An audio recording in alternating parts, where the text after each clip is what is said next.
Assalamualaikum warahmatullahi wabarakatuh, sahabat-sahabat muslim yang dirahmati Allah Subhanahu wa Ta'ala. Pada kesempatan kali ini, kita akan mengisahkan cerita cinta Nabi Yusuf dan Zulaikhah dari kitab Yusuf karya Nuruddin Abdurrahman Jami, seorang tokoh penyair Persia. Bismillahirrahmanirrahim. Sedikit yang mengetahui bahwa cinta Zulaikhah pada Yusuf sudah mulai jauh sebelum Zulaikhah menjadi istri seorang wazir. Pada suatu malam yang tenang, langit bersih tampak bintang gemintang, bukan hanya ribuan, bahkan jutaan, seolah menempel di langit yang hitam pekat. Angin yang biasanya kencang, kini terasa lembut.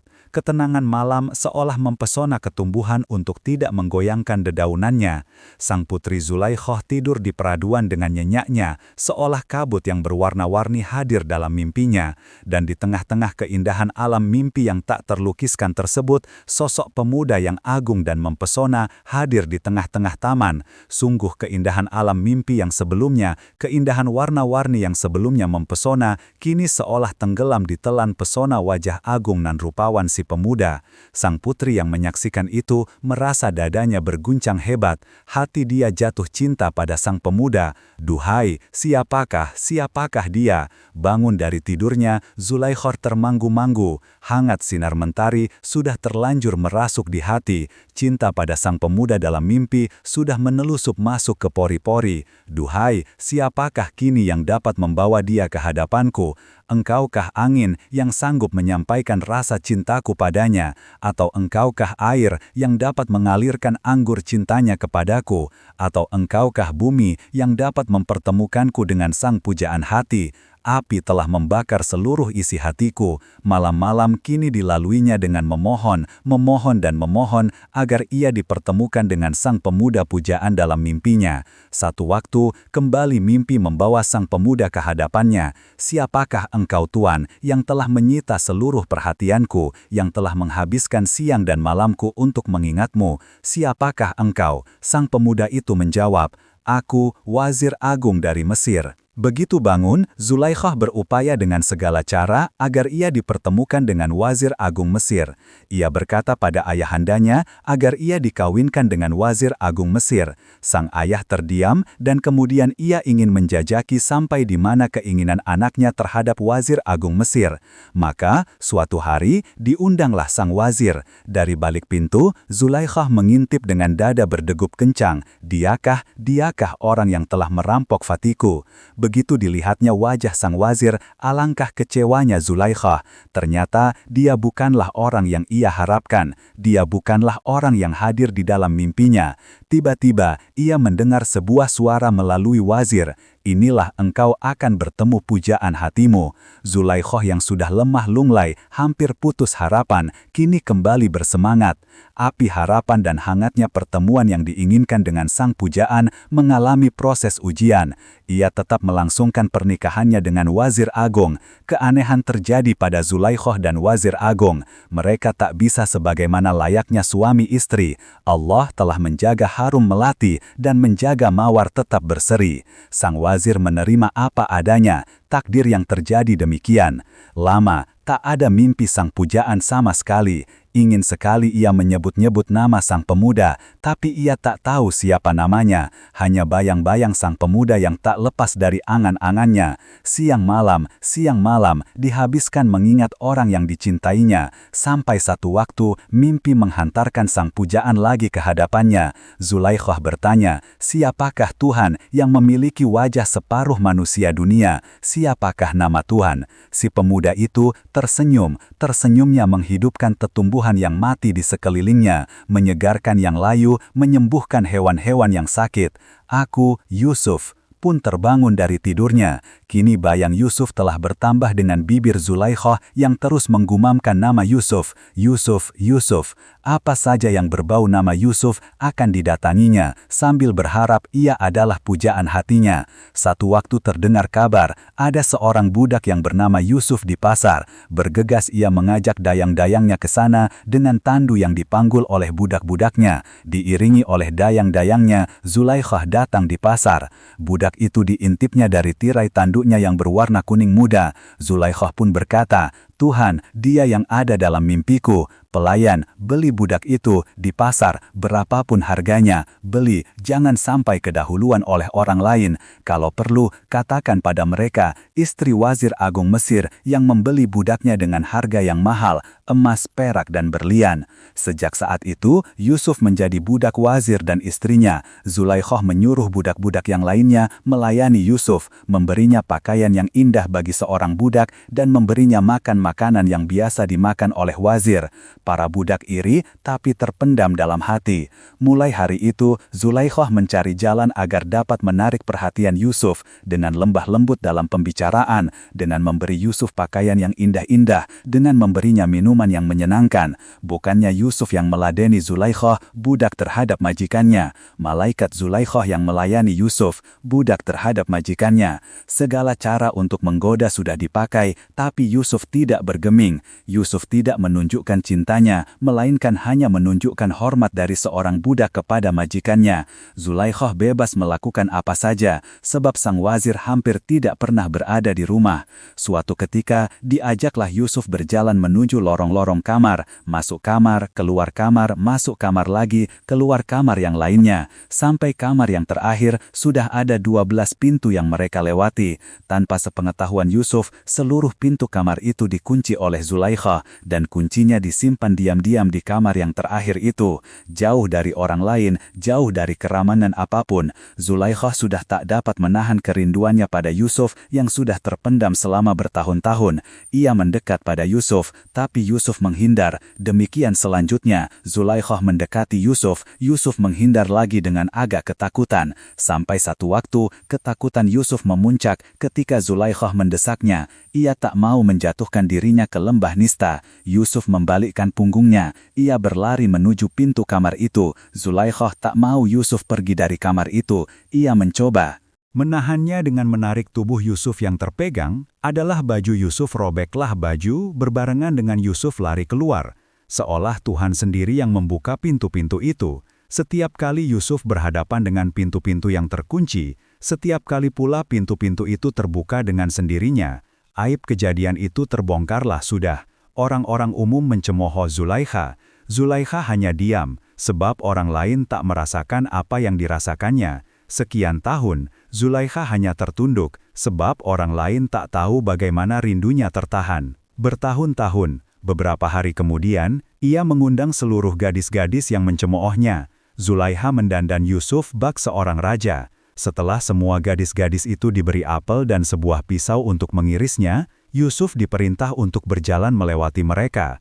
Mulut ternganga, lidah keluar, mata terpesona. Tak terasa jari-jari mereka yang dikupas dengan pisau. Darah pun mengucur dari jari para gadis. Bagaimana tidak, pemilik separuh wajah tampan dunia berjalan dengan anggunnya.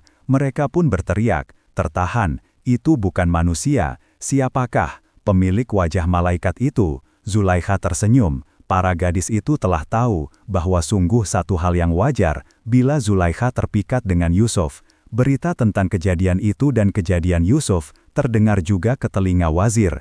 Yusuf dipanggil terlebih dahulu. Zulaikhah yang dipanggil kemudian merasa pastilah Yusuf sudah berkata apa adanya kepada suaminya. Sebab ia tahu Yusuf tak bisa berbohong. Rasa cinta yang tak terbalas dari Zulaikhah dan ketakutan serta rasa malunya sebab masalah itu sampai ke hadapan wazir yang menyebabkan ia berubah rasa cinta yang tertolak, menyebabkan butuh pelarian pada rasa sebaliknya. Maka ia berteriak, "Budak tuan, wahai wazir, telah bertindak tidak senonoh kepada hamba sebagai majikannya." Wazir tersentak. Sebenarnya Yusuf tidak berbicara apa-apa sejak tadi di hadapannya. Tetapi begitu istrinya Zulaikhah berkata seperti itu, langsung saja sang wazir percaya. "Engkau Yusuf, sudah kuanggap sebagai anakku sendiri. Mengapakah engkau melakukan perbuatan yang rendah seperti itu?" Yusuf pun diam. Seandainya ia membuka kejadian sebenarnya, tentulah aib Zulaikhah terbongkar.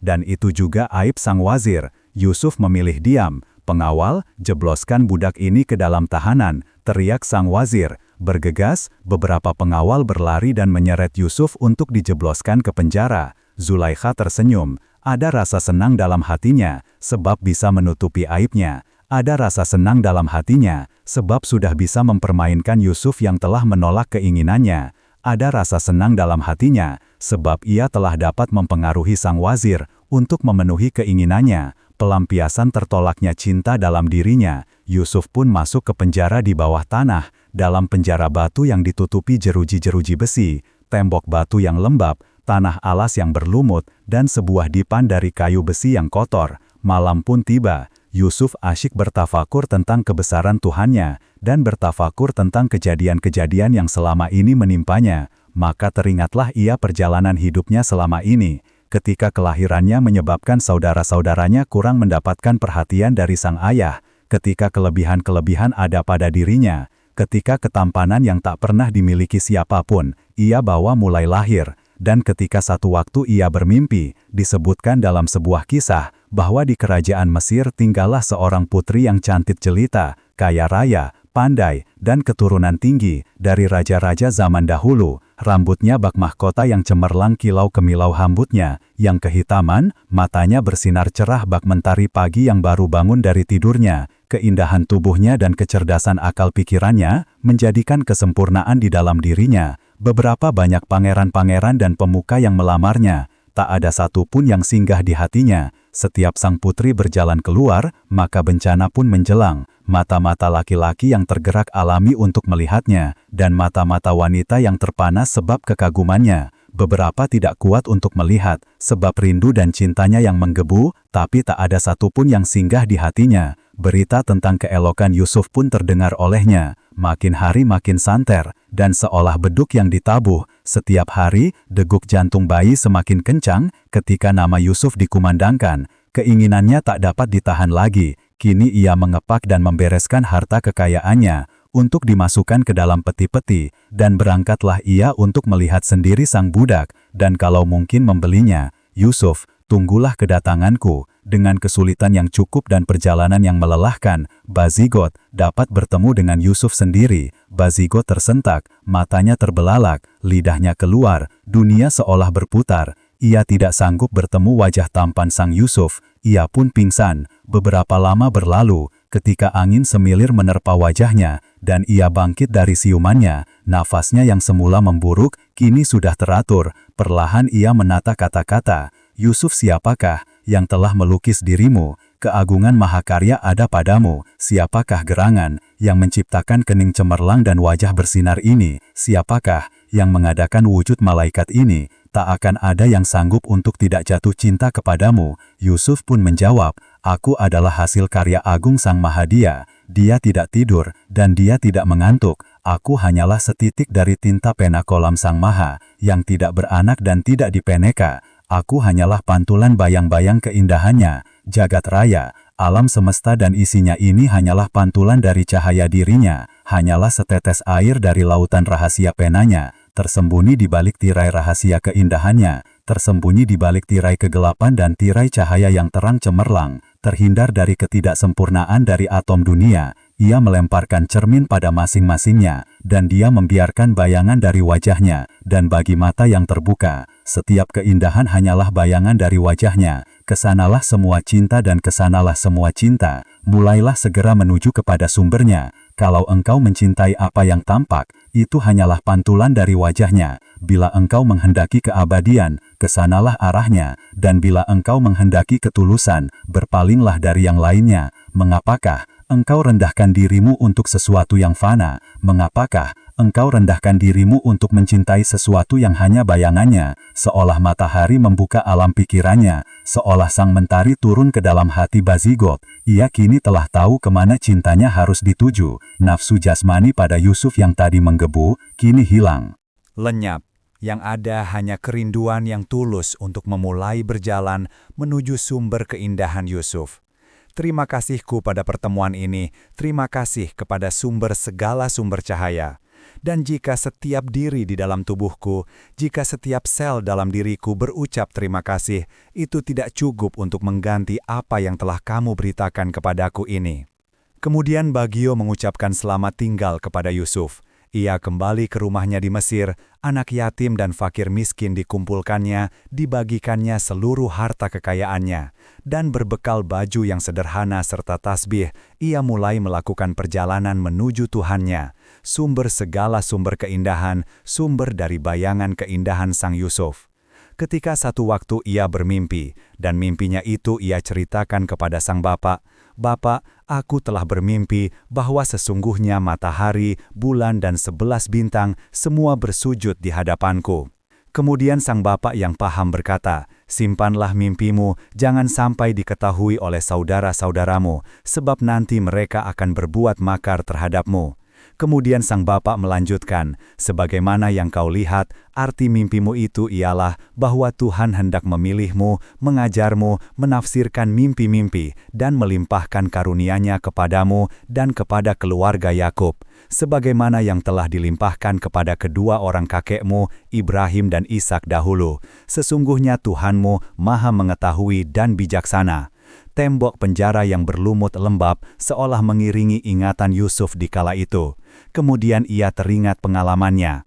Setelah itu Yusuf diajak ke sebuah hutan, kemudian beramai-ramai saudaranya menceburkan dirinya ke dalam sebuah sumur yang tak berair. Beberapa waktu Yusuf berada di dalam sumur sampai sebuah rombongan kafilah lewat dan menolongnya. Mereka kemudian menjual murah Yusuf sebagai seorang budak, sampai ia ditemukan dan dibeli oleh Zulaikha, wanita yang sangat mencintainya, dan sekaligus wanita itu pula yang telah menjadi sebab masuk para Yusuf dalam penjara. Yusuf tersenyum ketika teringat saat dirinya di pasar diperebutkan oleh banyak orang, dilelang untuk dibeli sebagai budak.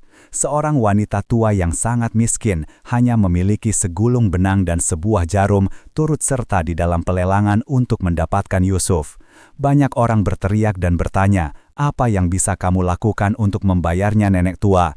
Si nenek serius menjawab, "Sebuah gulungan benang dan sebuah jarum yang sekarang ini berada di tanganku." Yusuf tersenyum dan ia bertanya, "Mengapakah itu nenek lakukan meskipun tahu bahwa tak mungkin nenek menang dalam pelelangan ini?" Si nenek tersenyum pada Yusuf dan berkata, "Tak ada yang tak mungkin bagi Tuhan, tetapi seandainya aku kalah di dalam memperebutkan kamu, paling tidak semua orang tahu bahwa meski aku tidak punya apa-apa, mereka tahu bahwa aku pernah ikut memperebutkan kamu. Semoga Penciptamu juga menjadikan perbuatanku ini sebagai sebuah perbuatan baik untuk ikut serta memperebutkan kamu, makhluk ciptaan yang istimewa." Lama Yusuf bertafakur, mengulang kembali apa yang telah dialaminya untuk diambil sebagai hikmah, termasuk sampainya ia di penjara ini. Memang ia berdoa kepada Tuhannya, "Wahai Tuhanku, aku lebih suka di penjara daripada aku harus melakukan ajakan mereka, yakni Zulaikhah dan para wanita lainnya. Dan jika sekiranya Engkau tidak menghindarkan diriku dari jeratan mereka, tentu aku akan terpikat oleh jumbo rayunya, dan pastilah aku terbilang orang yang bodoh." Mungkin tak disadari Yusuf bahwa setiap malam Zulaikhah bersembunyi di balik lorong penjara dan memandang wajahnya. Bagaimana tidak, hati darah yang telah dimabuk cinta membuat ia gelisah dan merasa bersalah. Ya, sebab ialah kini Yusuf di penjara, sebab ialah yang sebelumnya ia bisa memandang wajah Yusuf secara langsung. Kini sejak Yusuf di penjara, ia Zulaikhah hanya dapat memandangnya dari kejauhan dan dari balik jeruji besi penjara. Pagi hari barulah Zulaikhah kembali ke peraduannya, dan malam hari selalu menelusuri lorong-lorong rahasia penjara untuk bisa melihat Yusuf dari kejauhan. Air matanya perih, hatinya pedih. Bagaimana tidak bila yang mencintai berpisah dari hal yang dicintai? Bersamaan dengan Yusuf di penjara, masuk pula dua orang pemuda ke dalam penjara itu. Salah satunya adalah penjual anggur dan satunya lagi adalah penjual roti. Si penjual anggur berkata kepada Yusuf, "Sesungguhnya aku bermimpi memeras anggur." Sedangkan si penjual roti pula kepada Yusuf, "Aku pun bermimpi pula menjunjung roti di atas kepala, sebagian habis dimakan burung. Coba terangkan kepada kami, apa arti mimpi kami itu? Kami melihat Anda adalah termasuk orang-orang yang memiliki kejernihan berpikir." Yusuf pun berkata, "Sebelum datang orang yang mengantarkan ransum kepada kalian, maka aku sudah dapat menerangkan isi makanan itu. Itu suatu ilmu yang diajarkan Allah kepadaku. Sebenarnya aku sudah meninggalkan agama orang-orang yang tidak percaya kepada Allah dan hari kemudian. Yusuf melanjutkan, aku mengikuti agama para bapakku, Ibrahim, Ishak dan Yakub. Tiadalah patut bagi kami untuk mempersekutukan Allah dengan sesuatu hal. Ini adalah demi karunia Allah yang dilimpahkan kepada kami dan kepada umat manusia, tetapi kebanyakan orang tidak berterima kasih. Hai kawanku sepenjara, adapun salah seorang dari kalian akan menjadi pelayan minum anggur untuk raja, sedangkan yang lainnya dia akan disalib dan kepalanya akan dimakan burung. Apa yang kalian tanyakan telah terjawab sebelum kedua temannya itu keluar dari sel penjara. Yusuf menitipkan pesan kepada seorang di antara mereka, ceritakanlah perihalku ini kepada tuanmu. Demikianlah kebenaran yang ada di dalam lidah Yusuf. Si tukang anggur benar-benar menjadi pelayan raja, dan si tukang roti benar-benar disalib dan kepalanya dimakan burung. Tetapi si tukang anggur terbius setan sehingga tidak diceritakannya kepada tuannya tentang keadaan, sebab musabab dan perihal Yusuf. Maka Yusuf pun tinggal lebih lama di penjara. Malam setelah peristiwa Yusuf menitipkan pesan kepada si tukang anggur, di dalam kesendirian hati, di dalam keheningan keduanya, di dalam kejernihan pikiran, Yusuf mendengar teguran Tuhan. Yusuf, masihkah engkau mencari pertolongan selain kepada aku? Bukankah aku sudah menjamin keselamatanmu? Bukankah aku selalu mengabulkan doa-doamu? Mengapakah engkau masih mengharap pertolongan dari manusia yang juga makhluk-makhlukku? Yusuf pun tertunduk, memohon ampun kepada Allah. Ia semalaman tidak tidur, beristighfar terus-menerus dan berhari-hari, sampai suatu saat Allah telah mengampuni Yusuf. Satu waktu sang raja kebingungan, sebab mimpinya semalam, seluruh penasehat, cerdik pandai dipanggil dan dikumpulkan, kemudian sang raja bersabda, aku bermimpi melihat 7 ekor sapi gemuk-gemuk ditelan oleh 7 ekor sapi kurus-kurus. Dan aku lihat pula 7 tangkai biji-bijian yang bernas menghijau dan 7 tangkai lain kering menghampar. Hai para pembesar, coba terangkan kepadaku arti mimpiku itu, kalau kalian dapat mengartikannya. Mereka menjawab, itu mimpi hampa kosong belaka, dan sebenarnya kami bukan ahli tebak mimpi. Tak ada yang dapat menerangkan, tak ada yang dapat menjelaskannya.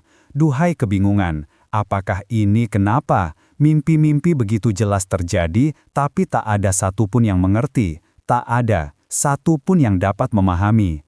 Sang pelayan anggur bekas teman sepenjara Yusuf pun mendengar apa yang sedang terjadi. Tak pelak, ia ingat akan Yusuf, sang ahli mimpi. Kemudian, ia menghadap raja dan berkata, duhai sang raja junjungan hamba, di dalam pekatnya penjara, dan di dalam gaduhnya teriakan-teriakan siksa, hamba memiliki seorang teman yang dapat mengerti apa arti mimpi, bahkan sebelum engkau menceritakannya. Duhai sang raja, biarlah aku bawa perkara mimpi ini kepada orang yang mengetahuinya, suruhlah aku berangkat ke sana. Kemudian, berangkatlah si pelayan anggur ini menemui Yusuf. Hai sang sinatria, terangkanlah kepada kami tentang melihat 7 ekor sapi gemuk-gemuk ditelan oleh 7 ekor sapi kurus-kurus, dan aku lihat pula 7 tangkai biji-bijian yang bernas menghijau dan 7 tangkai lain kering menghampar. Sangat diharapkan aku dapat kembali menemui pihak yang berkuasa. Mudah-mudahan mereka dapat mengenalmu. Berkatalah Yusuf, kamu harus bercocok tanam selama 7 tahun secara terus-menerus. Dari hasil panen yang kamu pungut, simpanlah dengan tangkai-tangkainya. Hanya sedikit saja yang boleh kamu masak. Selanjutnya, nanti akan datang masa paceklik pada 7 tahun berikutnya, yang akan menghabiskan persediaan yang telah kamu sendirikan. Hanya sedikit saja yang dapat kamu sisakan. Sesudah itu, akan datanglah musim di mana manusia akan banyak mendapatkan hujan, dan pada tahun itu, orang akan dapat menghilang anggur dan membuat minyak. Kemudian sang pelayan anggur menyampaikan apa yang didengarnya dari Yusuf kepada kebiasaan penguasa raja. Raja kemudian berkata, bawalah dia ke sini, menghadap aku. Kemudian Yusuf dipanggil dan diambil dari penjara untuk dihadapkan pada sang raja. Yusuf tidak mau keluar, hanya sebab alasan itu. Ia ingin kebenaran dan keadilan ditegakkan. Yusuf berkata pada utusan yang akan menjemputnya, "Pergilah kamu kepada tuanmu, tanyakan kepadanya bagaimana sebenarnya tentang kaum wanita yang memotong jari jemarinya itu." Mendengar berita dari utusannya, sang raja pun memanggil para wanita dari tempat Yusuf sebelumnya berada. Bendera kerajaan digibarkan, terompet-terompet memanggil orang-orang, ditiupkan. Zulaiha, yang selama ini terus dirongrong dengan perasaan bersalahnya, melihat kesempatan yang baik untuk menunjukkan kebenaran Yusuf. Bagaimana tidak, rasa cintanya kepada Yusuf tidak berkurang dan tidak memudar, tak lapuk sebab panas, tak lekang sebab hujan. Siang panas terik matahari, bibir Zulaiha kering sebab tak pernah berhenti menyebut nama Yusuf. Apalagi ketika malam menjelang, bintang gemintang telah terpaut, satu persatu menempel di dinding langit, sinarnya berganti-gantian, seolah menyapanya. Kesedihan hati semakin dalam, bagaimana tidak, rasa bersalah semakin menggurat di dalam akar jiwanya. Orang yang ia cintai, ia juga yang menjebloskannya ke dalam penjara. Kalau selama ini malu akan dirinya yang telah mengajak Yusuf berbuat aib, maka ingatlah hatinya, agar satu ketika ia dapat mengganti kesalahan ini. Biarlah orang melihat kejelekan dirinya, biarlah orang menghina dirinya, biarlah orang mencaci dan memaki dirinya akan apa yang telah diperbuatnya terhadap Yusuf, asalkan ia bisa mengganti rasa bersalahnya kepada yang dicinta, asalkan ia tidak bersalah terhadap yang dicinta.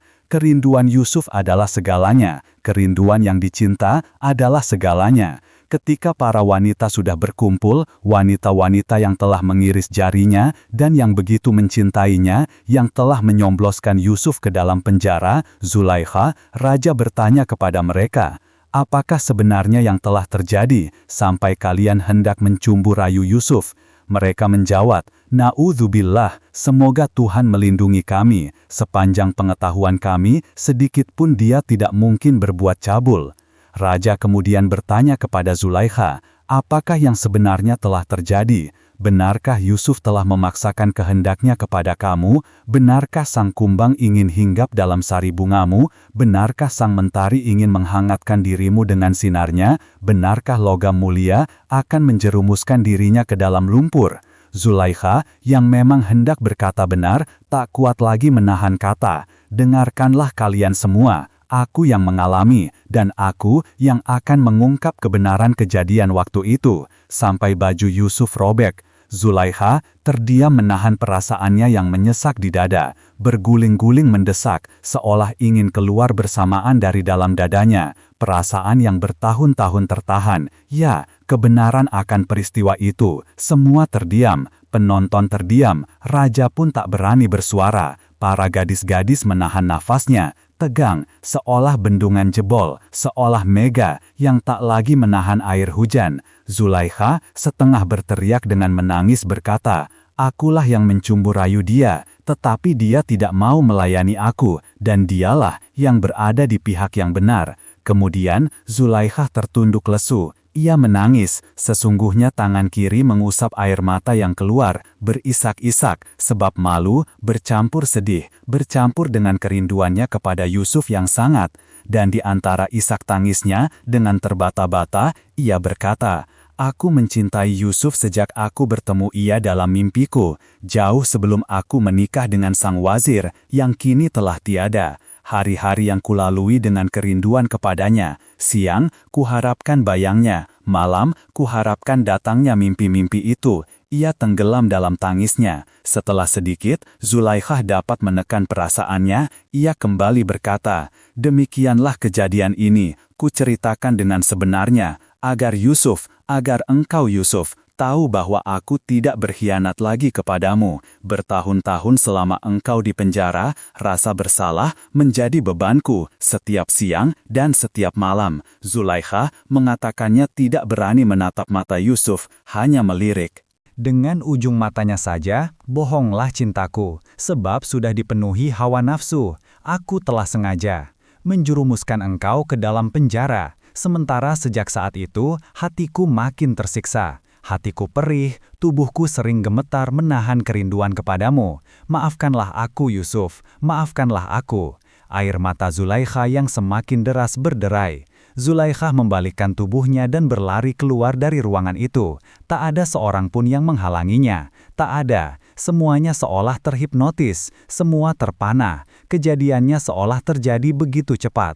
Zulaikha makin lama makin menjauh, berlari dan menghilang di balik tiupan angin padang pasir. Tak ada lagi yang diharapkannya. Permintaan maaf pun ia tak berani berharap dari sang matahari. Hanya sedikit hatinya terhibur. Tak ada yang bisa melarangnya untuk terus melantunkan nama itu. Yusuf, Yusuf, Yusuf, di bibirnya. Cukuplah bagi ia yang mencintai dapat menyebut nama yang dicintainya. Yusuf, Yusuf, Yusuf.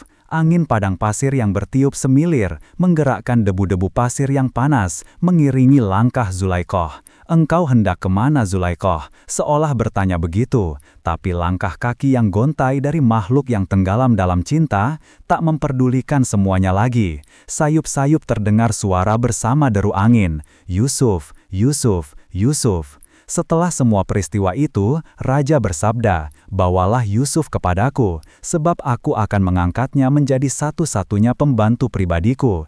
Yusuf pun menghadap, kemudian Raja berbicara lagi, "Mulai hari ini, engkau menjabat jabatan tertinggi di sampingku dengan kepercayaan penuh."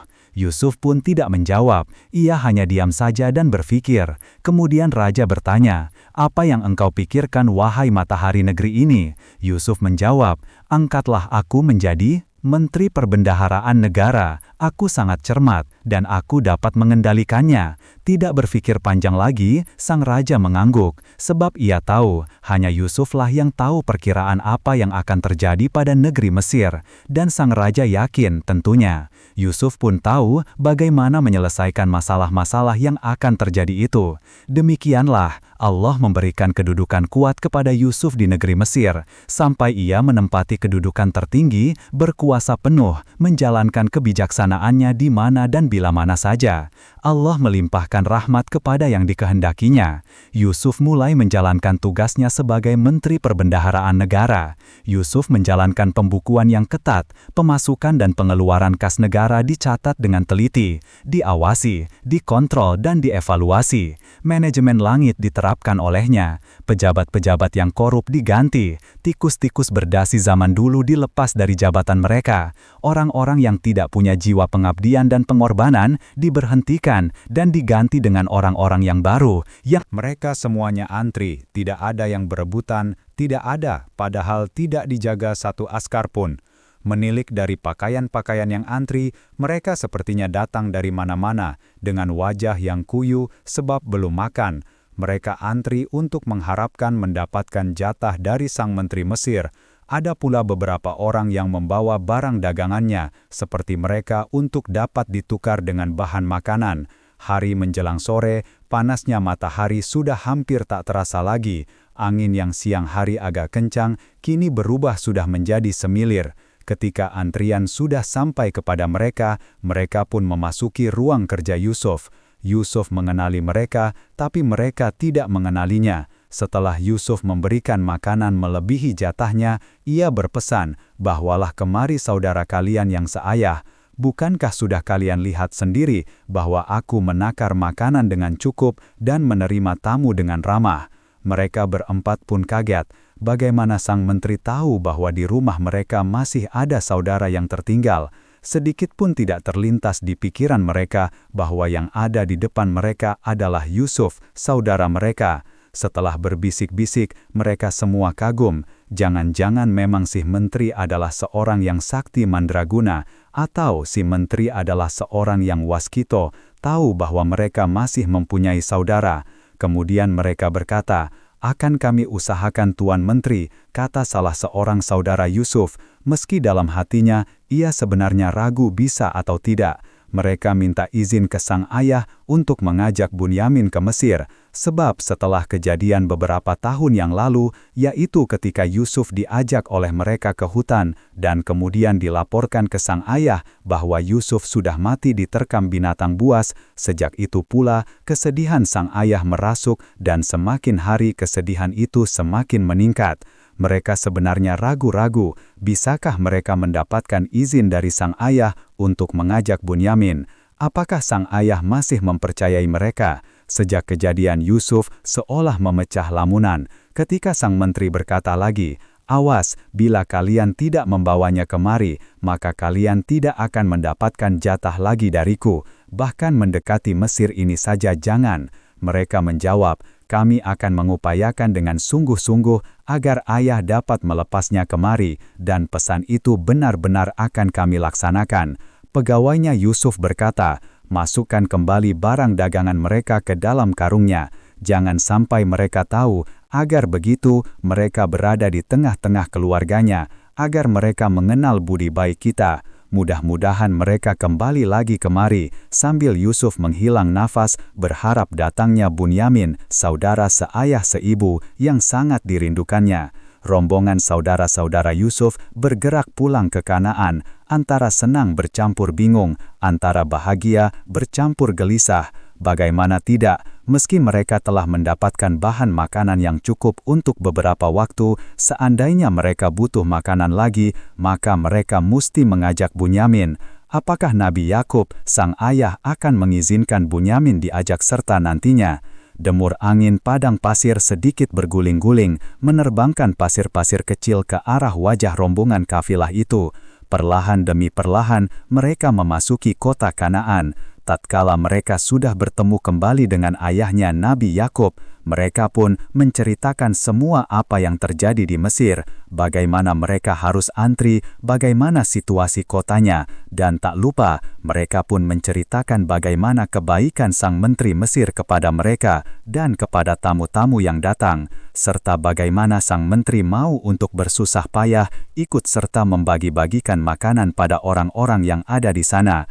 Nabi Yakub mengangguk-nganggukan kepalanya sambil memegangi jenggotnya. Gurat-gurat wajah kesedihan masih tampak dalam wajahnya. Kedua matanya yang memutih buta sungguh mengenaskan. Sejak kejadian beberapa tahun silam, sejak Yusuf diajak pergi oleh ke-10 saudaranya, dan setelah kemudian dikabarkan oleh mereka bahwa Yusuf telah mati dimakan serigala, sejak saat itu hati Yakub sedih. Malam harinya ia menangis dan mengadu kepada Allah. Begitu seringnya ia menangis dan begitu hebatnya kesedihannya, menyebabkan kedua matanya lama-kelamaan buta.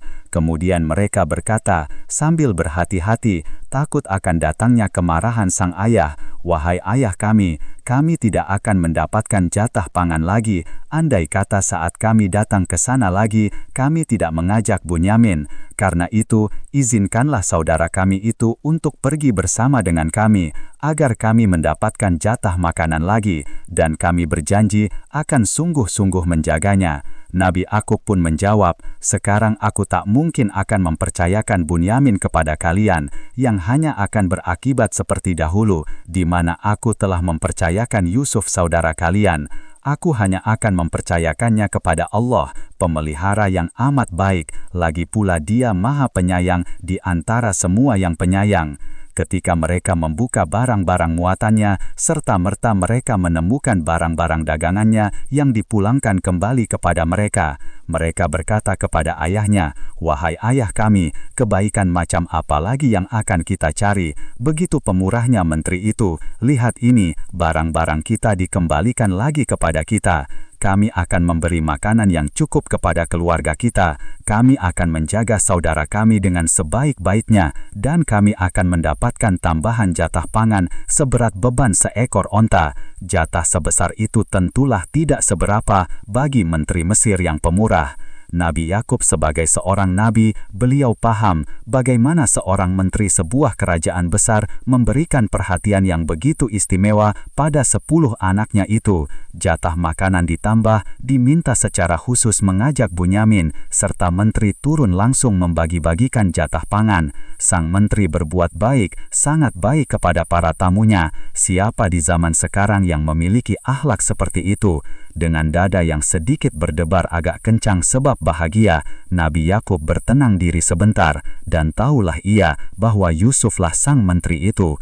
Kemudian yang aku berkata kepada anak-anaknya yang 10 itu, Aku sekali-kali tidak akan melepaskan Bunyamin ikut serta bersama kalian sebelum kalian memberikan jaminan yang kuat kepadaku atas nama Allah bahwa kalian akan membawanya kembali kepadaku seperti semula, kecuali jika kalian mendapatkan kecelakaan tatkala mereka memenuhi jaminan itu. Nabi Yakub berkata, Allah menjadi saksi terhadap apa yang sama-sama kita ucapkan hari ini. Kemudian, Nabi Yakub berpesan, "Hai anak-anakku, bila kalian balik ke sana, janganlah kalian masuk dari satu pintu secara serempak, tetapi masuklah dari beberapa pintu yang berlainan, seorang demi seorang. Namun berhati-hatilah, karena aku tidak dapat membela kalian dari ketentuan hukum Tuhan. Keputusan hukum hanyalah dari Allah semata. Padanyalah aku mempercayakan diri, dan kepadanya pula lah hendaknya orang-orang yang bertawakal mempercayakan dirinya." Nabi Yakub menyuruh demikian, menyuruh mereka masuk dari pintu yang berbeda adalah agar roman muka Yusuf saat bertemu dengan Bunyamin tidak diketahui oleh saudara-saudara yang lainnya. Ia menjaga agar skenario Yusuf tetap berlaku sebagaimana yang sudah direncanakannya. Kemudian, saat itu tiba, mereka bersebelas berangkat menuju Mesir untuk kembali meminta jatah pangan. Nabi Yakub mengantarkan dari pintu dengan hati berbahagia. Yusuf akan bertemu Bunyamin, ia tersenyum sendiri. Bagaimanakah kelanjutannya? Ketika nanti mereka bertemu dengan Yusuf di Mesir, sampailah sudah rombongan mereka di Mesir seperti sebelumnya. Mereka pun antri dan sampailah saat giliran mereka untuk masuk ke ruang kerja Yusuf. Mereka masuk sesuai petunjuk yang diberikan oleh ayah mereka. Tibalah giliran Bunyamin, terlebih dahulu masuk ke ruang kerja Yusuf. Yusuf tak dapat menahan rasa rindunya lebih lama lagi melihat adiknya yang dicintainya ini. Yusuf turun dari kursinya dan ia memeluk Bunyamin sambil berkata, "Sesungguhnya aku ini adalah saudaramu Bunyamin." Bunyamin seakan tak percaya bahwa dirinya sedang dipeluk oleh sang menteri.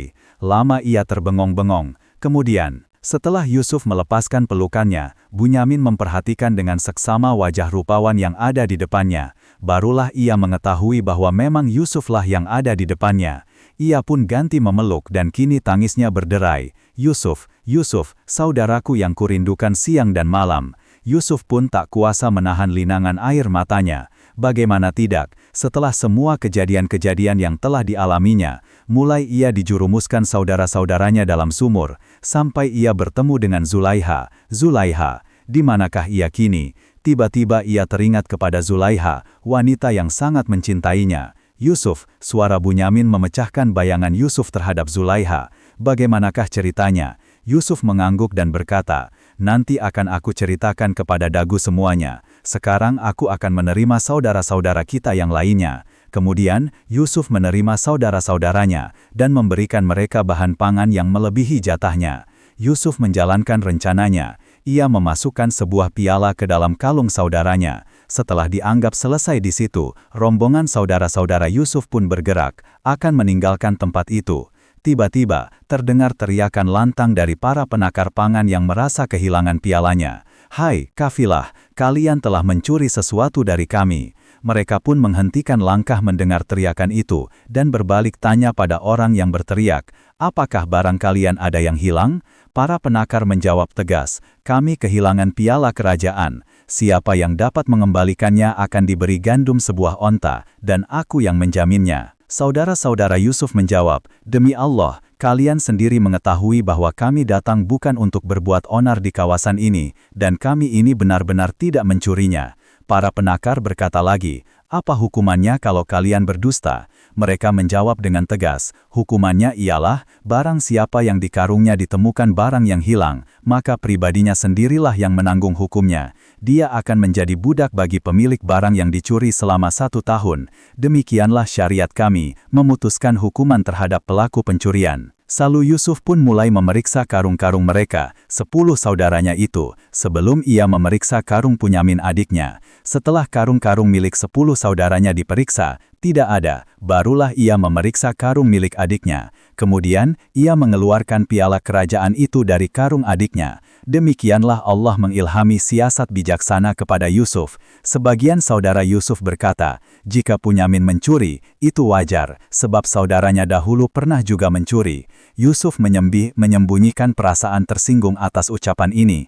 Dia tidak menampakkannya terhadap mereka, hanya ia berkata dalam hatinya, kalianlah sebenarnya yang berwatak jahat. Allah Maha mengetahui hakikat yang kalian utarakan itu. Dahulu saudara Yusuf yang cukup cerdik melihat semua ini, dan ia tahu bahwa semua ini adalah permainan sang menteri Mesir. Tetapi ia tahu bahwa sang menteri adalah orang yang berkuasa.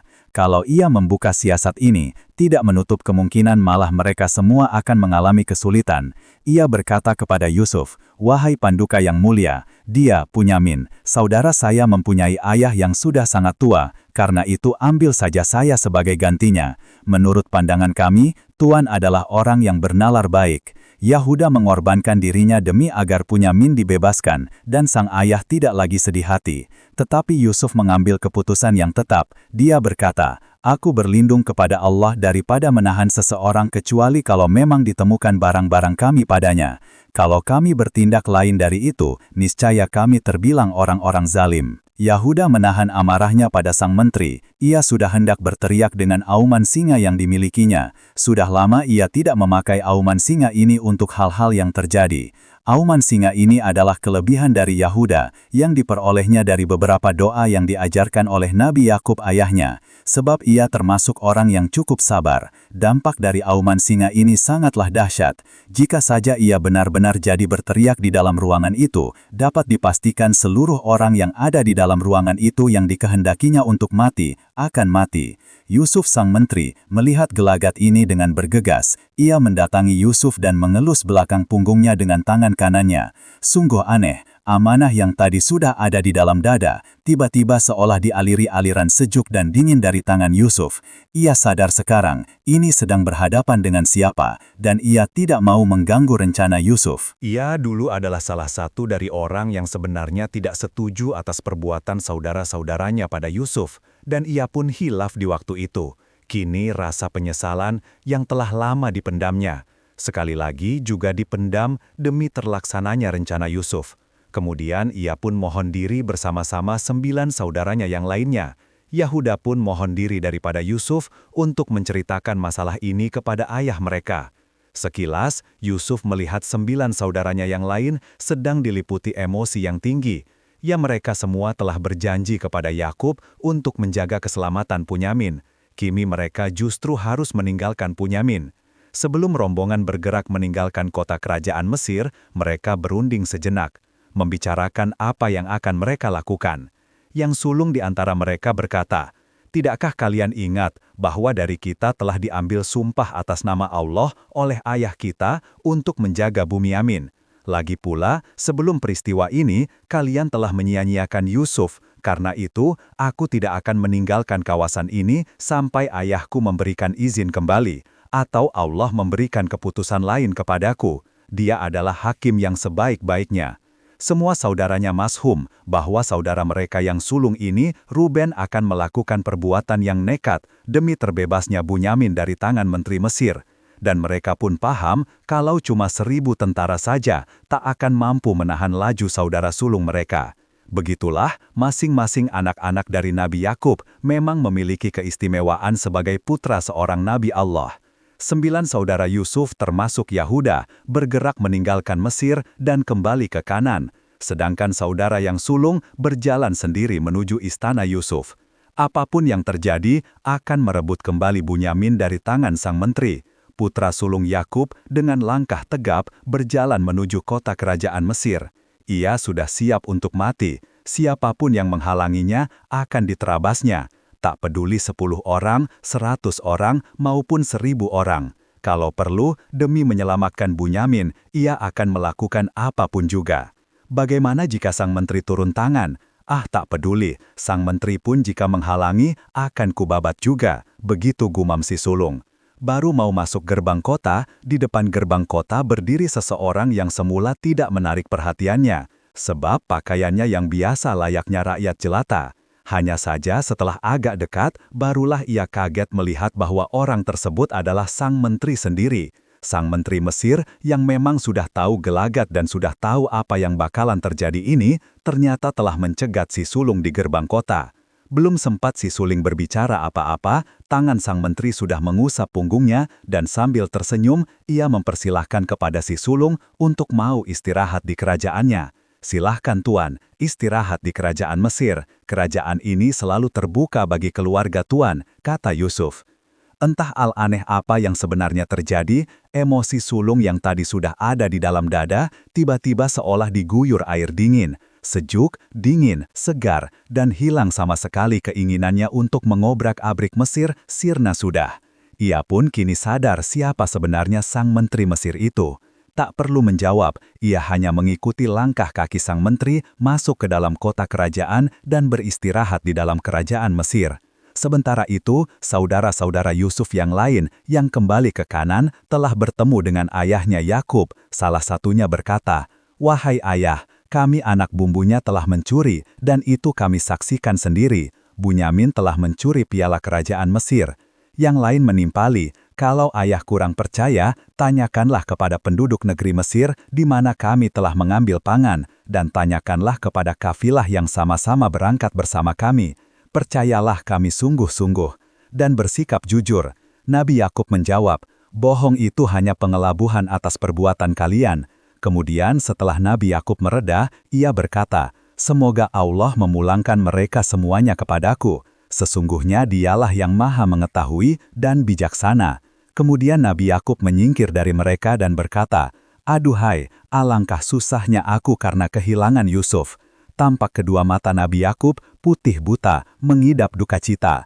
Anak-anak Nabi Yakub yang telah merasa bersalah berkata, "Demi Allah, engkau senantiasa mengenang Yusuf sampai engkau terkena penyakit dan mungkin bisa mati."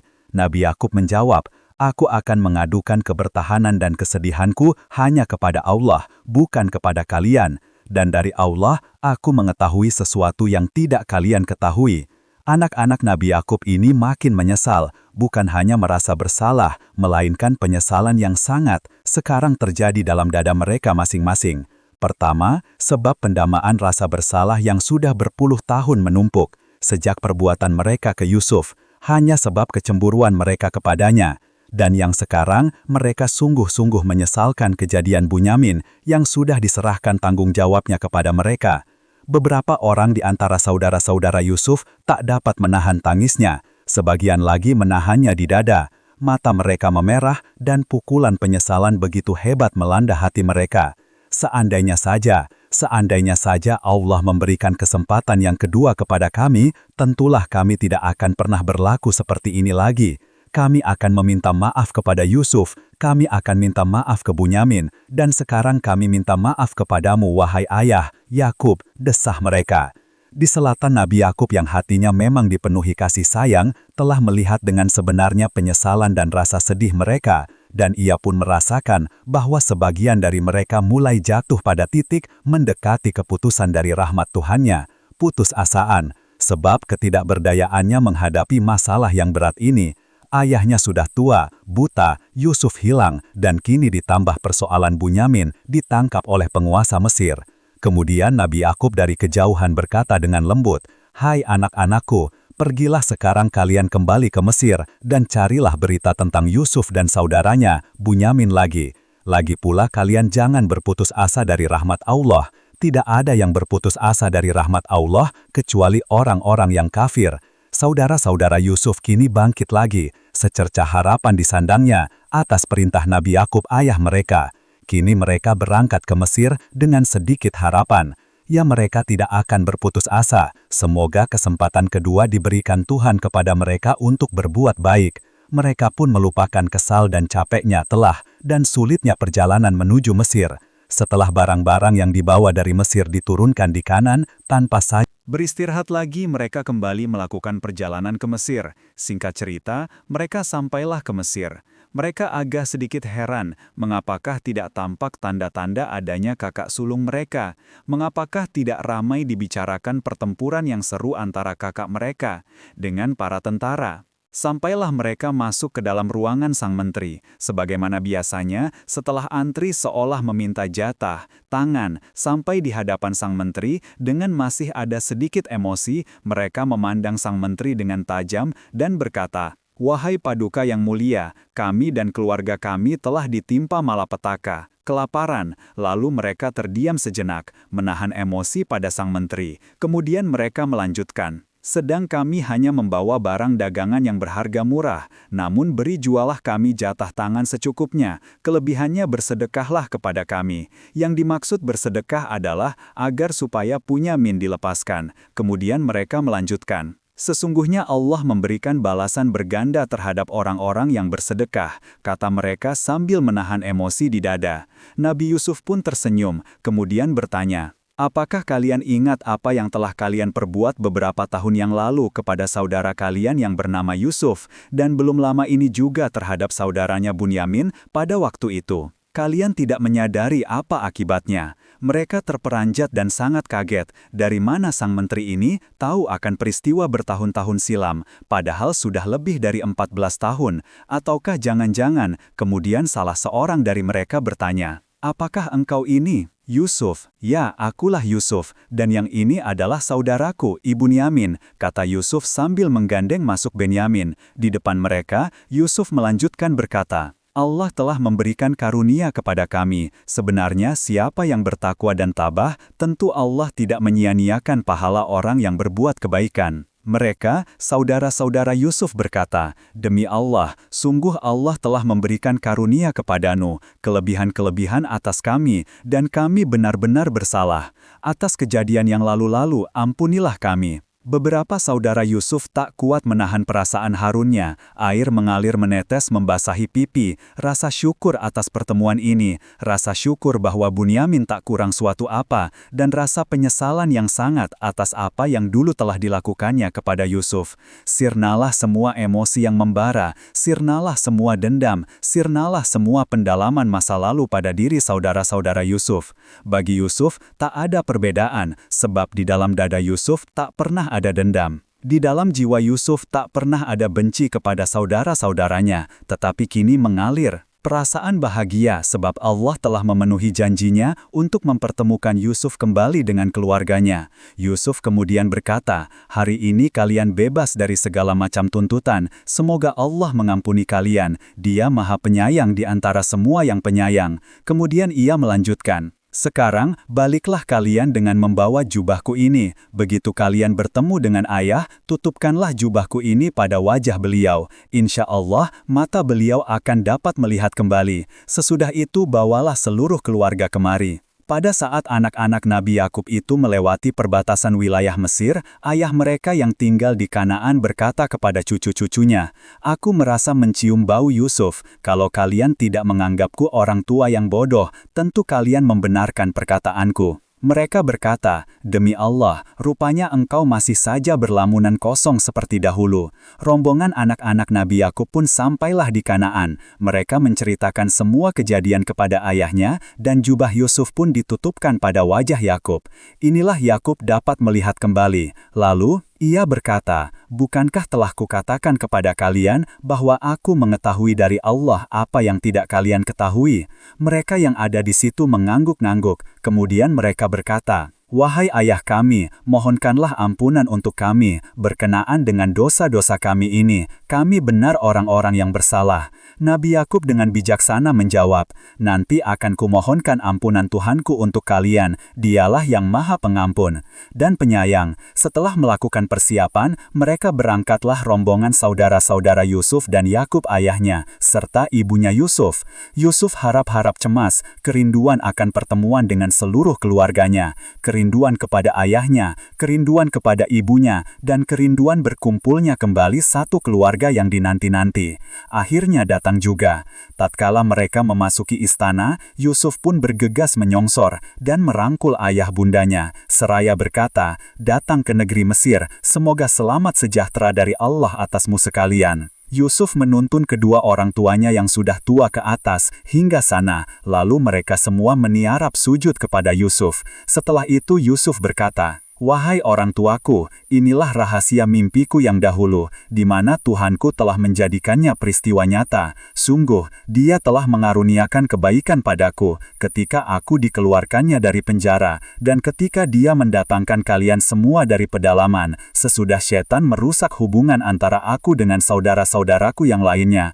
Sungguh, Tuhan Maha Seksama terhadap barang apa yang dikehendakinya, Dia pun sungguh-sungguh Maha mengetahui dan bijaksana. Demikianlah keluarga telah berkumpul kembali, kebahagiaan Yusuf sudah pulih kembali. Cerita terus berjalan, Yusuf sang menteri, Yusuf sang wazir agung, dengan kekuasaan penuh yang telah menyelamatkan Mesir dari bencana kelaparan, setelah sebelumnya ia adalah seorang narapidana penjara kerajaan, yang sebelumnya ia adalah orang yang terbuang, dan budak yang dibeli. Karena demikianlah jalan langit, dalam kebahagiaan dan dalam kekecewaan, perlahan dalam cinta, cepat dalam kebencian, mengangkat seseorang setinggi matahari yang memuncak, membaringkan yang lainnya terkapar dari bayangan. Berbahagialah orang yang bijaksana, mengilhaminya untuk menarik pelajaran dari pasang surut ini, dan yang tidak menyombongkan diri dalam kemakmuran, dan putus asa dalam kesukaran. Lalu di manakah Zulaihakah kini, ketika kesedihan semakin mendalam merasuk ke dalam dada, dan ketika ia pergi meninggalkan kerajaan untuk menahan gelombang tangis yang terus menderanya, hati yang menderita karena cinta tak dapat disembuhkan dengan selain perjumpaan. Kekasihnya, uang tak dapat menggantikannya. Harta benda tak dapat merubah kesedihannya. Bagai mendung yang menggelayan di atas langit, gesebab penuh dengan air hujan yang menanti untuk jatuh. Bagai bendungan tipis yang diranda banjir, menanti saat untuk jebolnya pertahanan. Kesedihan begitulah derita seorang pencinta sejati. Yang kesakitan baginya adalah kenikmatan yang tidak boleh hilang. Yang penderitaan baginya adalah anugerah yang tak terhingga. Bak panasnya pasir di gurun Sahara ketika bertemu dengan setetes air. Yang menyegarkan, begitulah gambaran pencinta yang bertemu kekasihnya.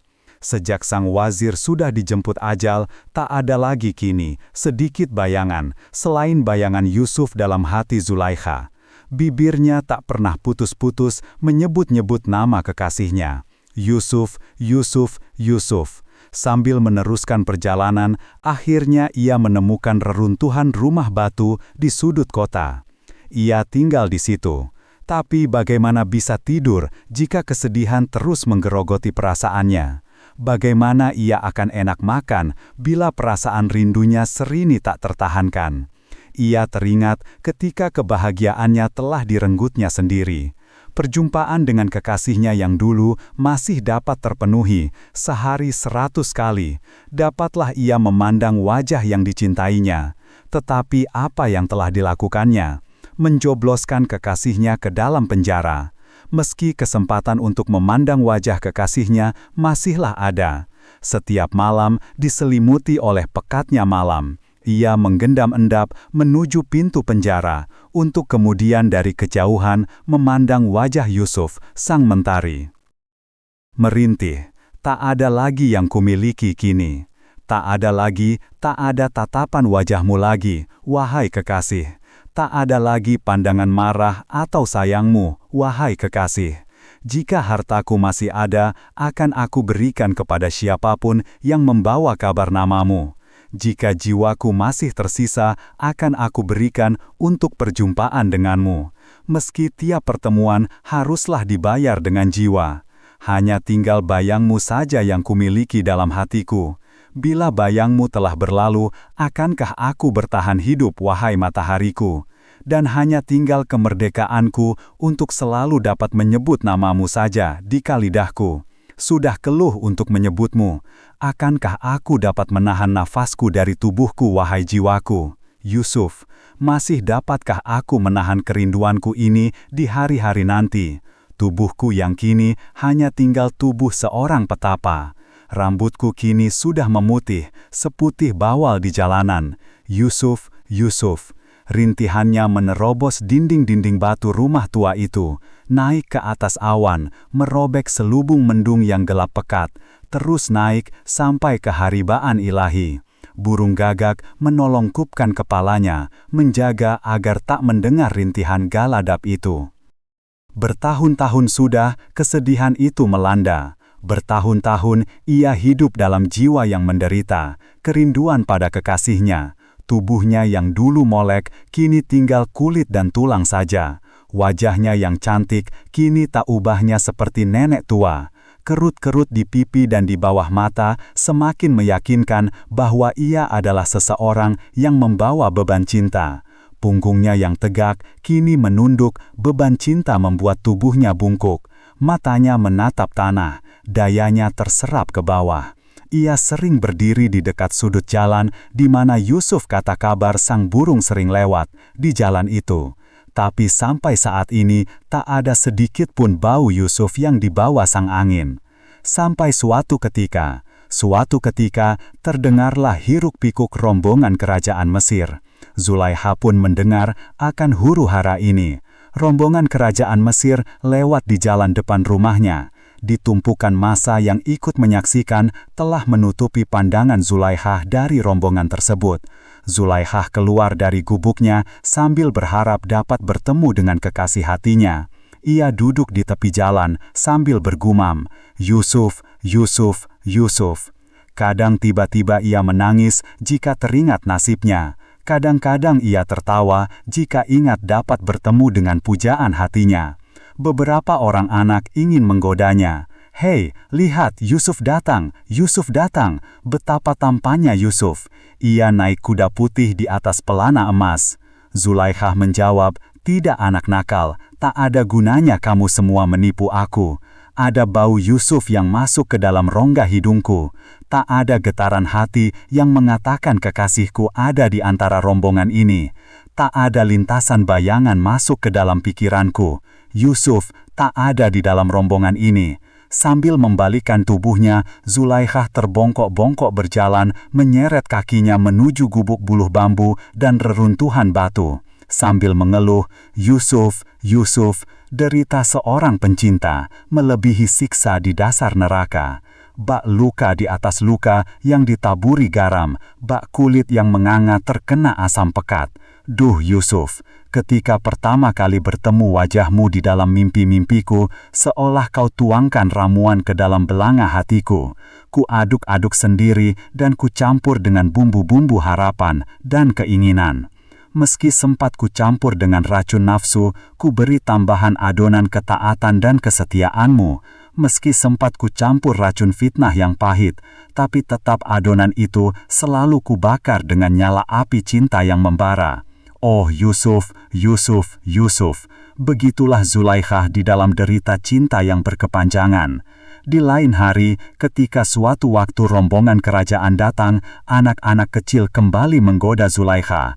Tak ada Yusuf dalam rombongan itu, tak ada, hanya prajurit-prajurit saja yang lewat.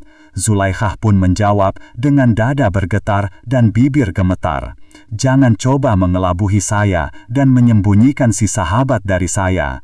Bagaimana mungkin seorang dapat menutupi seorang kekasih dari orang yang mencintainya?" Getar dalam dada mengatakan adanya dia dalam rombongan. Seluruh tubuhku mengatakan adanya Yusuf dalam rombongan ini, meskipun aku tidak dapat melihatnya. Dan kalau Yusuf sudah ada di depan rumah Zulaikha, meski tertutup oleh berpuluh-puluh rakyat yang berdiri di sepanjang jalan, Zulaikha mendadak pingsan, tak kuat menahan pertemuan meski hanya melihat wajah Yusuf dari kejauhan. Dan kalau rombongan sudah lewat, ia tersadar kembali dan berkata, "Seluruh hidupku sudah kukorbankan untuk selalu ada di dalam penderitaan cinta. Seluruh kesakitan perpisahan sudah kurasakan dengan seluruh seluk-beluknya. Belum cukupkah aku menderita karena perpisahan ini? Berapa lama lagi aku harus terpisah dari sang kekasih? Aku lebih suka berpisah dari hidupku daripada perpisahan dengan sang kekasih." Tak ada istirahat bagi sang pencinta, tak ada siang dihabiskan dengan bayangan pada kekasihnya, dan malam hari dihabiskan dengan mengingat wajah kekasihnya. Tapi kini sentuhan aroma mawar tak lagi membuat dirinya puas. Dia ingin menyentuh dan ingin memetik mawar itu dari dalam kebunnya, dan dia ingin mereguk wanginya mawar dengan Duria ia bersujud di depan berhala yang selama ini disembahnya, dan ia berdoa, "Engkau yang selama ini kumintai pertolongan demi pertemuanku dengan Yusuf, tapi tak ada sedikit pun tanda-tanda engkau dapat memenuhi harapanku. Untuk sekali ini saja, perkenankanlah aku untuk bertemu dengan kekasihku. Wahai engkau, Ketika keesokan harinya, ia berdiri di pinggir jalan, menantikan datangnya rombongan kerajaan, seperti layaknya pengemis yang menanti kedatangan sang raja. Tiba-tiba deru debu dan ringkikan kuda yang lewat menyeruak di antara orang-orang banyak. Minggir, rombongan kerajaan telah membuatnya tersingkir dari pertemuannya dengan Yusuf. Tak ada seorang pun yang memperhatikan Zulaikha dengan kemarahan dan menahan derita perpisahan ini dengan kehancuran harapannya. Dan di dalam sendu sedan, ia menyeret kakinya masuk ke dalam gubuknya, dan seperti Ibrahim, ia mencampakkan dan merobohkan batu berhala. Batu celaka, engkau telah menghilangkan seluruh harta bendaku, dan engkau pula yang telah mengekalkan perpisahanku dengan sang kekasih. Tak ada kemanfaatan pada dirimu, tak ada, meski bertahun-tahun aku membungkuk dan bersujud kepadamu. Engkau hanyalah batu biasa, saksikanlah bahwa aku tidak lagi percaya kepadamu. Sambil berkata begitu, Zulaikha merobohkan dan menghancurkan batu itu menjadi berpuluh-puluh potong, seolah cahaya mentari yang merasuk ke dalam diri, seolah cahaya kebenaran menyusup ke dalam hati. Lai Hokini memohon dengan kesungguhan hatinya, memohon ampun kepada Tuhannya. Yusuf, wahai cinta, engkaulah yang berkuasa di antara berhala, engkaulah yang berkuasa di antara pembuat berhala. Kalau tak ada sejak keagunganmu yang ada di dalam berhala, tentulah tak ada yang mau untuk menyembah berhala-berhala itu. Berapa banyak mereka yang menyembah berhala dan berpikir telah menyembahmu, wahai Tuhan. Aku telah berbuat lalim dengan melalui perantara berhala-berhala ini. Kasihanilah aku, wanita yang tua bungkuk dan menderita karena cinta ini. Sekarang, setelah engkau membebaskan aku dari badai kesesatan ini, aku memohon kepadamu untuk mengembalikan pemberianmu yang telah engkau ambil dariku. Izinkanlah aku melihat Yusuf walau sekejap mata, terus memohon dengan seluruh perasaan dan kerendahan dirinya. Duh yang memiliki hidup sesungguhnya, ampunilah aku, dan aku berserah diri kepadamu, wahai Tuhannya Yusuf dan Tuhan semesta alam. Rindu dalam diriku yang menggelora adalah darimu juga. Hati terasa dikoyak-koyak ketika malam tiba. Wajah Yusuf yang terbayang tak dapat hilang. Wahai Tuhan, sudah sekian tahun hatiku gelisah, resah, dan selalu sakit. Seolah luka lama yang disayat luka baru dan disayat luka baru lagi. Aku begitu merindukan Yusuf, Yusuf, Yusuf. Dan jika siang tiba, matahari bersinar terang. Tapi apa artinya bagi mataku yang telah buta, yang ada hanya bayangan Yusuf. Wahai Tuhannya Yusuf, engkau yang telah memasukkan benih cintaku pada Yusuf, dan engkau pula yang telah menyemai kerinduanku pada Yusuf. Pertemukanlah aku dengannya, atau cabutlah agar cintaku padanya, agar derita yang hambatan pun berkurang. Zulaikha menangis, menangis sampai kering air matanya. Malaikat mendengar doa itu, tak kuat menahan terlalu lama. Mereka melaporkannya, "Ya Allah, seru sekalian alam, memohon uluran tanganmu." Ia meratap, meminta kasih dan sayangmu. Wahai malaikatku, aku ketahui, dan kiranya sekaranglah saat ia lepas dari derita kerinduan dan cintanya pada Yusuf. Allah menghembuskan Rahman Rahimnya ke dada Yusuf, merasuk dan masuk menembus jantung kolbi. Dari kolbi, sanubari, merasuk masuk ke dalam kolbi maknawi, dan semakin merasuk ke dalam kolbi sirri. Kemudian dari kolbi, hembusan Rahman Rahim itu keluar, menembus kolbi maknawi, dan tampak pada kolbi sanubari. Yusuf sudah digerakkan oleh hatinya. Yusuf yang sedang menunggang kuda putihnya, tiba-tiba menyeruak kerumunan massa, dan melangkahkan kaki-kaki kudanya menghampiri tempat Zulaikha berada. Yusuf turun dari kudanya dan berjalan menuju Zulaikha. Zulaikha merasa kehadiran sang kekasih, ia tak kuat menahan beban rindu. Setelah sempat beberapa kali pingsan, akhirnya ia tersadar kembali dan melihat kehadiran sang matahari di depannya. "Pagi ini, siapakah engkau?" tanya Yusuf, yang hampir-hampir tidak mengenali Zulaikha lagi. "Yusuf, Yusuf," jawab Zulaikha. "Siapakah engkau?" tanya Yusuf lagi. Sekali lagi, Zulaikha menjawab, "Yusuf, Yusuf." Bertanya untuk yang ketiga kalinya, "Siapakah engkau, wahai wanita?" Zulaikha menjawab, "Aku tak tahu siapa aku, sejak aku mengenalmu dalam mimpiku, yang ku ingat hanya satu nama saja, Yusuf, Yusuf." "Ya, aku Yusuf." Tiba-tiba Yusuf berteriak keras dan kemudian menangis sambil bergumam lirih, "Yusuf, Yusuf, Yusuf." Yakinlah Yusuf kini bahwa wanita yang dihadapannya ini adalah Zulaiha. Tapi kemanakah kecantikan Zulaiha yang dulu? Kemanakah wajah ayu yang menggetarkan hati para pangeran dahulu? Kemanakah tubuh indah Zulaiha yang jadi impian putra-putra raja? Kemanakah kekayaan yang selalu berdiri di sekelilingnya? Dan kemanakah kesadaran Zulaiha akan dirinya sendiri dan lingkungannya? Allah mengajarkan pada Yusuf apa yang ia belum mengetahuinya, dan tahulah ia mengapa Zulaiha sampai seperti ini kondisinya. Iba hati dan belas kasih Yusuf muncul, dituntunnya Zulaiha, dan ia memerintahkan para pengawal untuk mengangkutnya dalam tandu. Bergeraklah rombongan menuju istana Mesir. Ketika Tuhan telah mempertemukan hati orang-orang mukmin, buatan apalagikah yang dapat memisahkan keduanya? Ketika Tuhan telah menyatukan hati orang-orang mukmin, daya apalagikah yang dapat menghancurkan mereka? Meski harta 7 bumi ini kau korbankan, meski harta 7 langit kau tumpahkan, untuk sekedar memisahkan hubungan itu, sungguh tak akan, hubungan yang dijalin oleh Allah akan putus. Dalam keadaan yang belum sepenuhnya sadar dan dalam keadaan majnunnya, Zulaiha mengangguk-ngangguk di atas pelana kuda. Ia tak tahu sedang menuju kemanakah arah kuda ini. Ia juga tak tahu sedang apakah dirinya di sini.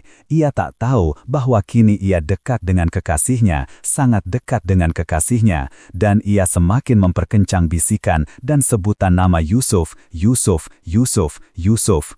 Bagaimana tidak, takjub ia pada Yusuf jika percikan keindahan sang kuasa ada pada Yusuf.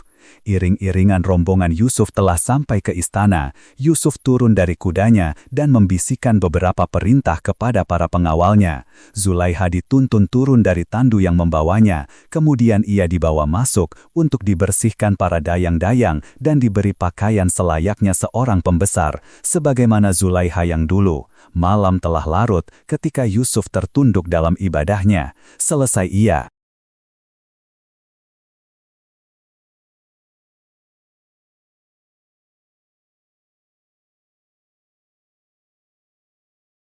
sujud dan kemudian mengucapkan salam, ia memohon kepada Tuhan, "Ya Allah, yang jiwaku ada dalam dirimu segala puja dan puji hanya layak bagimu.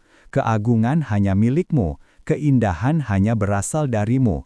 Ya Allah, yang kebesaranmu tak ada yang menandingi. Ya Allah, yang kekuasaanmu tak ada yang menyamai. Ya Allah, yang maha berdiri sendiri, yang maha dekat, yang maha mengabulkan. Yang maha dekat, yang maha mengabulkan, yang maha dekat, yang maha mengabulkan. Ya Qawi, ya Mujib, Engkau telah meneteskan tiba di dalam hatiku. Engkau pula yang telah meneteskan cinta di dalam hatiku. Seandainya Engkau berkenan, tentulah bukan suatu yang sulit merubah sakitnya Zulaikhah menjadi sembuhnya. Seandainya Engkau berkehendak, tentulah bukan sesuatu yang sulit merubah Zulaikhah yang sekarang menjadi Zulaikhah yang cantik rupawan seperti sedia kala. Ya Allah, Engkau yang menghidupkan, dan Engkau pula yang mematikan makhluk. Sungguh bagimu tidak ada yang sulit jika Engkau berkeinginan. Dan ya Allah, hanya kepadamulah hambamu berdoa, dan hanya kepadamulah hambamu memohon pertolongan. Tetapkanlah zikir dan syukur di dalam diri Zulaikhah, dan berilah anugerah untuk bisa dekat kepadamu, ya Aku, ya Haku, ya Jamal, ya Jamal, ya Jamal. Adakah yang tidak dikabulkan oleh Allah jika seorang hambanya berdoa?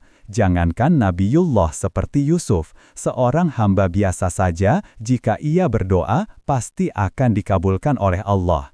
Bukankah Allah sendiri berfirman, "Wa qalakum ud'uni astajib lakum." Dan wahai, ingatlah Tuhanmu berfirman, "Berdoalah kamu kepadaku, akan aku kabulkan." Meski ada yang dikabulkannya dalam jangka waktu cepat, ada yang dikabulkannya dalam jangka waktu menengah, dan meski ada yang dikabulkannya dalam jangka waktu yang lama, tapi semuanya dikabulkan olehnya, itu adalah janjinya sendiri. Demikianlah ketika Yusuf di dalam kesendiriannya berdoa, tidak ada keraguan pada Allah sedikitpun, yang ada hanya yakin. Ya Allah telah mengabulkan doanya. Pada saat itu pula, kehendak Allah berbicara. Hembusan kesadaran merasuk ke dalam hati jantung Zulaikhah. Kemudian merambat pelan melalui jaringan-jaringan darah yang mengalir, membersihkan kotoran-kotoran fisik yang ada di dalamnya, dan kemudian mengalir membersihkan semua penyakit sampai ke otaknya, dan mengalir ke seluruh tubuh memancarkan kesembuhan yang mempesona. Zulaikhah sadar, tapi nama Yusuf tetap ada di dalam bibirnya. Yusuf, Yusuf, Yusuf. Ia mulai melihat-lihat sekelilingnya. Ia bangkit dari atas ranjang empuk yang telah disediakan, berjalan tertatih-tatih menuju jendela kamar yang terbuka. Zulaikhah melongokkan kepalanya. Terlihat jelas keindahan Sang Pencipta melalui ciptaannya, bintang yang gemerlap riang di atas permadani awan yang gelap pekat, sinar bulan purnama yang penuh bercahaya, semilir angin yang lembut menyegarkan dan dinginnya malam yang menyejukkan, menghembus, menutup rapat matanya, merasakan seluruh suasana ini sungguh tentram dalam dirinya. Seolah bangun dari tidurnya yang berkepanjangan, ia tidak sadar ketika dirinya memandang di cermin dalam kamar, yang tampak bukan lagi wajah tua, keriput, beruban putih dan bongkok, melainkan Zulaikhah yang dulu, yang cantik, tidak lebih cantik lagi, dengan tubuhnya yang indah, tidak, bahkan lebih indah lagi, dengan pesonanya yang menggetarkan. Bahkan lebih dari itu. Tapi bersama dengan itu, beberapa hijab dalam hatinya dibuka oleh Allah Ta'ala. Ya, beberapa telah terbuka. Lidah Zulaikhah lalu hati Zulaikhah terkuat, dan tubuhnya sempat kaku ketika tampak semuanya bahwa seluruh kejadian-kejadian yang menimpanya, seluruh kejadian-kejadian yang terjadi pada diri manusia, semuanya adalah akibat pena yang digerakkan oleh pemiliknya. Semuanya ada. Sang pemilik pena meliputi langit dan bumi, menggerakkan pena dengan Rahman-Rahimnya, dan kini terlihat seluruh keindahan yang ada di dunia ini dan seluruh keindahan yang ada di akhirat, hanyalah percikan dari cahaya Jamal dan Jalalnya. Semua keindahan yang selama ini telah mempesona Zulaikhah hanyalah pantulan dari keindahan ilahi. Harta dunia yang berkilau, tahta kerajaan yang menggiurkan, dan Yusuf yang senantiasa disebutnya hanyalah pantulan dari keindahan wajahnya. Berkata lirih, "Ya Tuhanku, dan Tuhan Yusuf, serta Tuhan semua manusia." Ketika letupan api telah menyulut uap bahan bakar, tak ada seorang pun yang bisa menahannya. Dan ketika api telah terkobar dalam dadaku, seolah kuncup mawar yang mekar, dan semakin mekar, semua dilalat oleh api cinta yang membara. Saat itu, tanpa wajahmu, di mana saja engkau berada, melalui Yusuf aku telah mengenalmu, melalui Yusuf aku telah bertemu denganmu, melalui Yusuf aku telah menyaksikanmu, dan Yusuf benar-benar utusanmu ya Allah. Tetapkanlah aku di dalam kesadaran ini. Keesokan harinya, salah seorang pengawal Yusuf menjemput Zulaikhah untuk diajak ke depan singgasana. Allah telah menurunkan perintahnya pada Yusuf, "Fanghu nikahlah." Dapatkah kau gambarkan kegembiraan Zulaikhah, sesuatu yang didambakan selama ini agar ia senantiasa ada di samping kekasihnya? Tak teringat lagi anak duri yang dulu pernah melukainya, tak teringat lagi penderitaan dan kesedihannya. Dapatkah kau gambarkan kebahagiaan hati Zulaikhah ketika sang pencari telah menemukan apa yang dicari? Ketika sang pecinta telah bertemu dengan yang dicintai, ketika hati yang telah dibakar bertemu dengan api yang telah membakarnya, ketika air lautan bertemu dengan samudra tanpa tepi, kebahagiaan terasa sempurna sudah. Demikian juga dengan Yusuf, saling kasih mengasihi, saling sayang menyayangi, saling cinta mencintai. Kenikmatan dunia, harta, tahta, dan pasangan yang dicintai sudah mereka peroleh. Demikian juga dengan kenikmatan iman, lezatnya iman, terus-menerus mereka rasakan. Di malam hari ketika semua sudah tidur, mereka berdua asik bertumbuh dengan Sang Pencipta. Malam-malam diisi dengan lantunan hati pada Sang Raja alam semesta. Hanya saat terlintas kejadian di masa dahulu, pipi Zulaikhah memerah karena malunya. Bagaimana tidak, ingatannya ketika kuda nafsu menunggangi dirinya dan mendesaknya untuk memaksa Yusuf bercinta dengannya, sampai baju Yusuf yang bagian belakang robek karena gejolak hasrat duniawi. Zulaikha telah mendorong bendungan sopan santun dan tata krama. Perasaan malu itu kian hari kian bertambah. Lalu di hadapan Tuhannya, apa yang telah dilakukannya dahulu? Kalau ia mempenjarakan Yusuf, mungkin tak seberapa dirasa, sebab penyesalan atas perbuatannya itu sudah dulu terjadi, dan ia sudah minta maaf ke Yusuf, serta hari-harinya sudah diliputi penyesalan akan hal itu. Tapi masalah robeknya baju Yusuf sebagai tanda hasratnya yang tak terbendung membuat dirinya malu dan malu. Al-haya'u minal iman, malu itu bagian dari iman. Semakin hari malu ini semakin menguasai Zulaikha. Yusuf pun sebenarnya melihat adanya perubahan dalam diri Zulaikha ini. Sampai satu malam, Zulaikha di dalam sholatnya bersenandung lirih sambil menangis. Ya Tuhan, semesta alam, ya Allah Rabbal Alamin, ketika penamu bergerak dan menyentuh putik mawarku, ketika itulah hasratku untuk menyebarkan harum wewangian syurgawi mendesakku untuk memaksa Yusuf. Apapun waktu itu aku lakukan, ampunilah aku ya Allah, bukan sebab aku ingin menentangmu, melainkan kelemahanku menyebabkan tak kuasa menahan gejolak api yang membara dalam hasratku.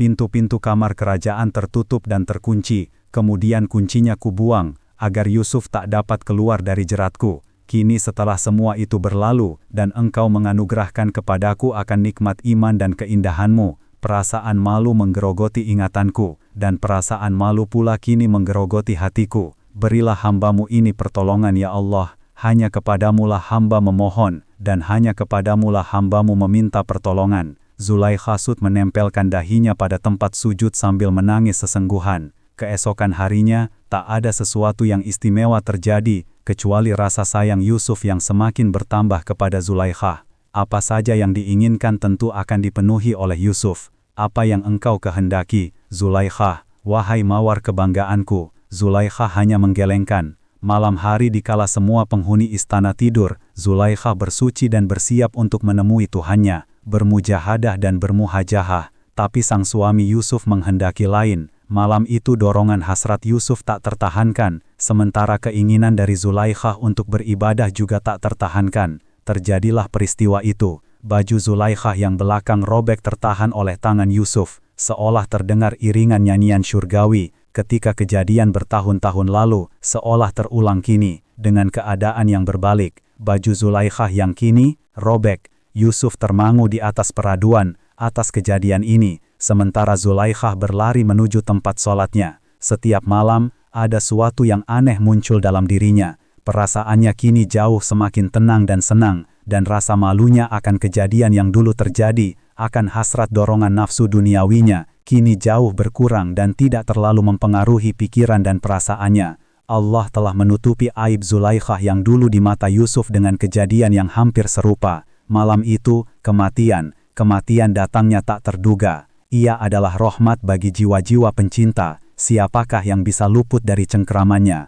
Putik bunga mawar di taman indah yang dijaga 1000 pengawal, kemudian bersemi, mekar mewangi, menebarkan aromanya pada musim terbangnya angsa di kejauhan, akan layu dan gugur juga. Tak ada seorang pengawal pun yang sanggup mencegahnya. Anak harimau sang perkasa kecil mungil dan lucu, yang dijaga oleh induknya dengan seluruh raga dan jiwanya, pada masanya akan dewasa, dan ketika sang cakrawala telah bersembunyi senja, ia pun akan menjelang malam yang jingga. Sang induk tak akan dapat mempertahankannya. Demikianlah Yusuf sang matahari dunia, pemilik tahta dan kekayaan dunia, sudah beranjak menjelang senja di cakrawala malam hari. Matahari dan bulan, ayah dan ibunya hadir dalam kilauan siluet keemasan, berbicara dalam mimpi sang pangeran. Anakku, sudah waktunya kamu untuk kembali kepada asalmu. Tinggalkanlah sangkar yang kau huni itu. Tinggalkanlah baju lempung yang telah diukirnya itu. Tinggalkanlah, sudah waktunya kita berkumpul dalam kebahagiaan yang abadi.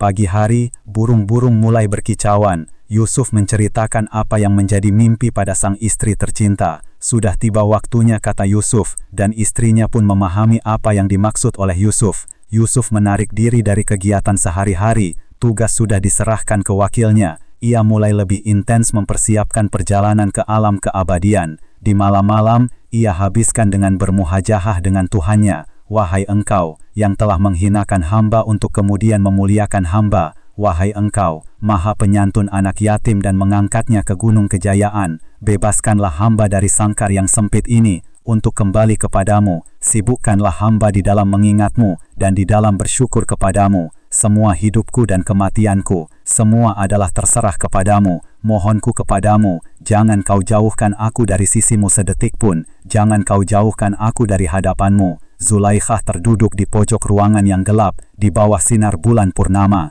Ia menangis, melelehkan air mata di pipinya. Ia tahu apabila anak panah doa sudah diluncurkan oleh sang matahari, manakah yang tidak dikabulkan olehnya. Ia merasa, rasanya baru saja direguk pertemuan di taman bunga, kini sudah harus berpisah lagi. Rasanya baru saja ia sedikit merasakan indah dan bahagianya perjumpaan, kini ia harus menanggung beban perpisahan lagi. Ia menunduk dan sujud meletakkan pipinya di tanah, dan berdoa, "Ya Allah, bagaimana seorang wanita lemah sepertiku dapat menahankan beban perpisahan seperti ini? Ya Allah, aku sendiri di dunia dengan membawa beban derita cinta. Kemudian Engkau jualah yang mengangkat aku dari lembah nista berhala. Aku campakkan sebab pertolonganmu, dan Yusuf pun Engkau berikan kepadaku untuk kebahagiaan ini. Dan kini sudah waktunya masa perpisahan ini tiba. Aku tak kuat menanggung beban ini. Ya Allah, ampunilah aku. Aku memohon kepadamu, cabutlah nyawaku dulu sebelum ia sang mentari yang Engkau jemput,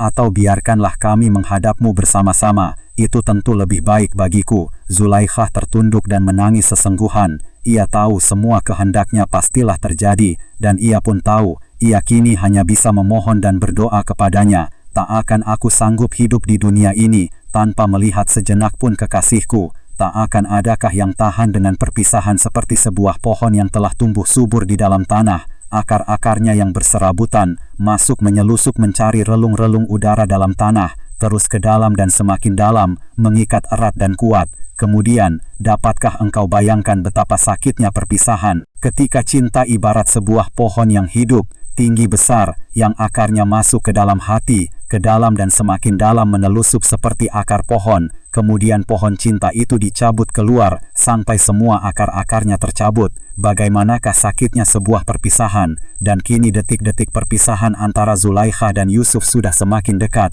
Ketika semalaman Zulaikhah tak tertidur mengenang persiapan kepergian ini, Yusuf didesak keadaan agar menjenguk kondisi rakyatnya, dan Yusuf pun melangkahkan kaki menginjak pedal pelana kuda.